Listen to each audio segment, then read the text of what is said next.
let us try to understand how to channelize our energy upwards. In order to understand that, you have to know what all chakras mean. The Muladhara chakra means the desire of food and sleep. Swadhisthana chakra means the desire of sex. Manipura chakra means the desire for power. Anahata chakra means the desire for love. Vishuddha chakra means the desire for communication. Ajna chakra means the desire to think. And finally, Sahasrara chakra means the desire to exist. So these are all the desire forces in our 7 chakras. So every desire force has its own desireless force, that is the Shiva Tattva. Every desire force is called as Shakti Tattva. That is, in the Muladhara chakra, the desire for food and sleep is Tripura Bhairavi. And in Swadhisthana, the desire for sex is Vikralini. And in Manipura, the desire for power is Mahavidya Kamala. And in Anahata, the desire for love is Mahavidya Kali, Baglamukhi, Bhuvaneshwari, and Dhumavati. And in Vishuddha chakra, the desire to communicate is Matangi and Tara. And in the Ajna chakra, the desire to think is Chinnamasta. And finally, in the Sahasrara chakra, the desire to exist is Tripura Sundari.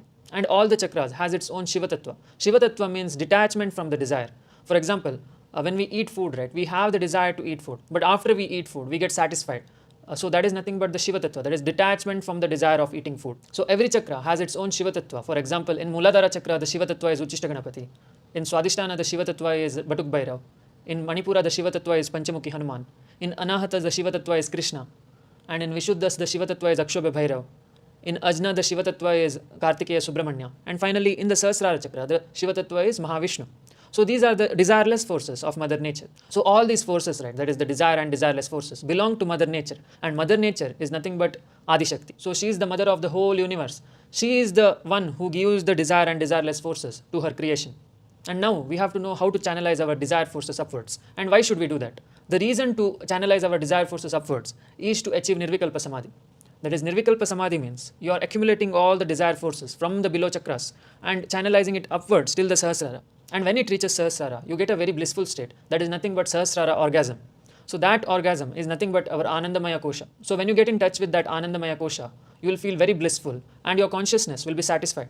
The reason your consciousness is existing on planet Earth is because of some dissatisfaction. So since it is not satisfied with its own original state, it has entered its own creation. So this whole world is the creation of that vibrationless consciousness. So Shiva created the vibratory realms for experiencing orgasms.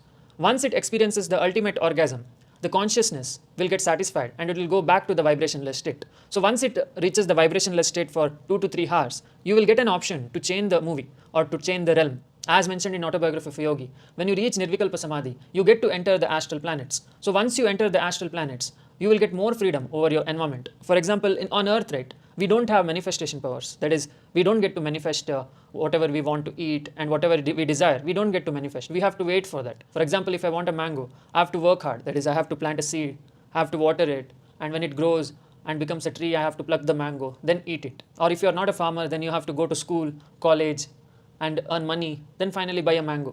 So manifesting a mango is so hard in this realm. But when it comes to astral planets, you can manifest whatever you desire immediately because you have more freedom over the environment. That is why Nirvikalpa Samadhi is important to enter astral planets. And for Nirvikalpa Samadhi, you have to experience the ultimate orgasm. So how to achieve this ultimate orgasm? This will not work if you have not done the 18-month program. Only after getting initiated by a guru for all the Mahavidya mantras can you channelize the energy upwards. So once you get initiated for all the mantras, that is Mahavidyas including the Shiva Tattvas, so what you have to do is you have to sit straight, close your eyes, and you have to imagine you're eating food.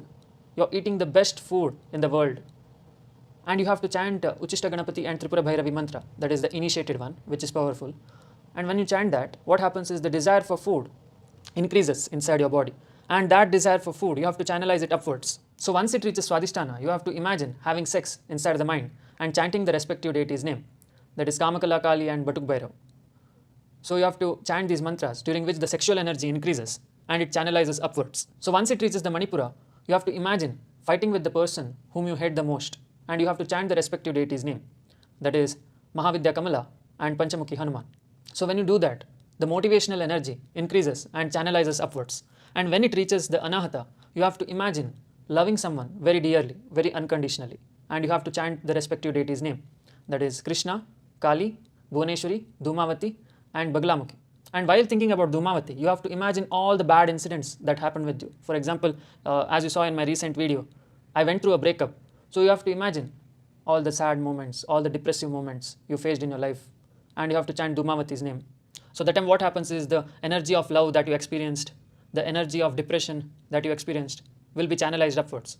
So these deities act like amplifiers. They amplify whatever you are feeling and they will channelize the energy upwards. And when it reaches Vishuddha, you have to imagine talking with someone whom you love the most. And you have to chant the respective deity's name. That is Mahavidya Tara, Matangi and Akshobhya Bhairav. And once you do that, the energy of communication will channelize upwards. And when it reaches Ajna, what you have to do is you have to think something intellectual, think something smart and chant the respective deity's name. That is Kartikeya, Subramanya and Chinnamasta. So those are the forces of Mother Nature which pumps thoughts in your mind. So the thoughts that you get are not your own. Instead, those are of Subramanya and Chinnamasta. So basically all these desire forces and desireless forces are there, right? They are our parents and we are using our parents' energy for experiencing life on earth.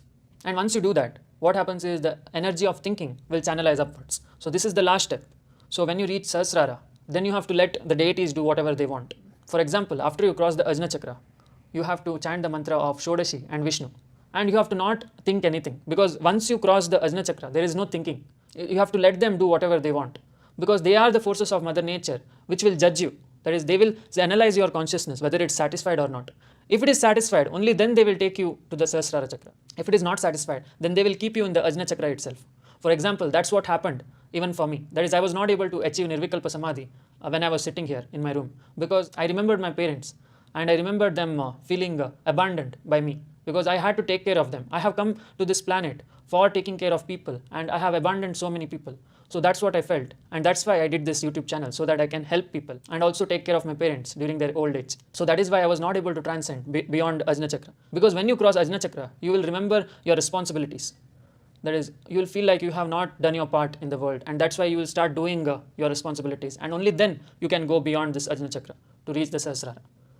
So in the Sahasrara, there is no thinking, there is no imagining, only leaving Mahavishnu and Shodashi to do their thing. If they agree, if they feel like your consciousness is satisfied enough, then they will take you to their planets, that is the astral, causal, etc. Otherwise, they will keep you on earth itself. For example, how they kept my consciousness on earth.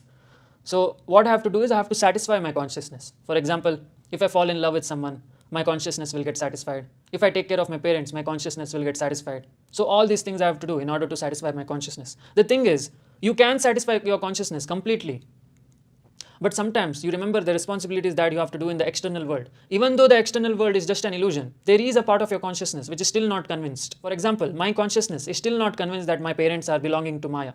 And that is why it wants to prove something to them. And also it is not convinced that some of my subscribers are not real. It feels like you guys are real. So whenever you show love, right, I feel like, no, these are not fake people. These are not Maya. There is something in them. I have to show them the truth.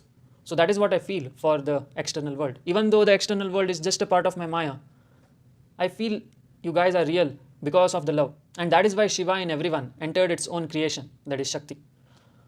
So in order to come out of Shakti, you have to use Shakti herself. And that is why falling in love is important, taking care of your parents is important, fulfilling your desires is important, as much as fulfilling the desires inside the mind. The thing is, you have to know how to fulfill the desires inside the mind also. That is more important than fulfilling the desire outside. Because I have successfully satisfied my consciousness inside until Ajna Chakra. But after Ajna Chakra, you will remember the responsibilities. That is why few responsibilities you have to take care in the external world. Rest all responsibilities you have to do inside. So this is the way you can channelize your energy upwards during your meditation sessions. I hope you guys have understood how to channelize your energy upwards using the 18-month sadhana.